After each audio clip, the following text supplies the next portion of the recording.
nos comunidades Aeroparking é uma companhia que aqui está cumpre 10 anos de existência e é uma companhia que Orlando tem passado do governo, mesmo até tempo aí tem ministrado, Ministério de Justiça, a sua escorrência para lançar uma companhia que o ministro vai garantir que o parqueio tem centro de cidade lo vira mais acessível para em termos de comunidade. Até aí que nos últimos 10 anos e nós a conhecer diferentes ups and downs do projeto aqui. Sin embargo, o hecho que não está funcionando já para 10 anos, está assim, necessário que nós está vai analisar como nós melhorar nos processos. Tem período que também aqui na Zelândia, nós e pensei a mim aqui na também me inter, sobre que não também somente over de aeroparque, também também over de processo de regulamento de parqueio, tem centro de cidade e mais escolas na outra área. E me que é importante para a nossa comunidade realizar que a pressão está crescente no centro de cidade, mas nós estamos mira tem diferentes projetos andando no momento aqui para aumentar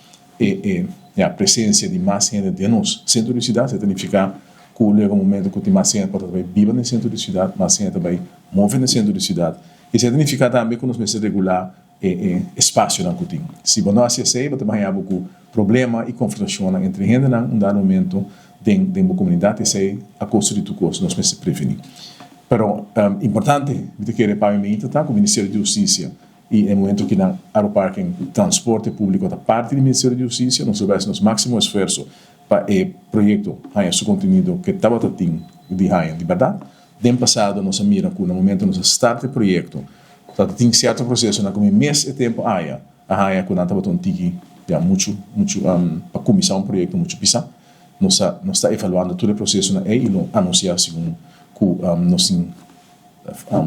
passo na novo lo anunciar na comunidade, porque se me quer uma advertência agora que não acaba em termos comunidade que mas se o aeroparque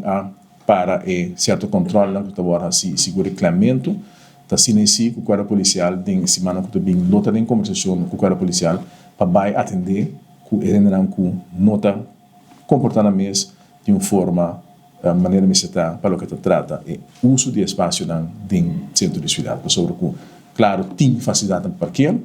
tem facilidade também com nota de parqueio, está caminhando, por exemplo, com o peatão, por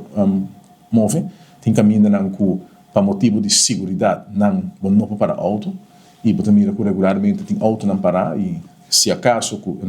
hulpdiensten, brandweer chega, portanto, ambulância chega ali, se bloqueia certa área, não é impossível de sair um lugar e esse é um low order atender com dia e semana no Zelândia. Isso é loss for the inteiro processo de aeroparque.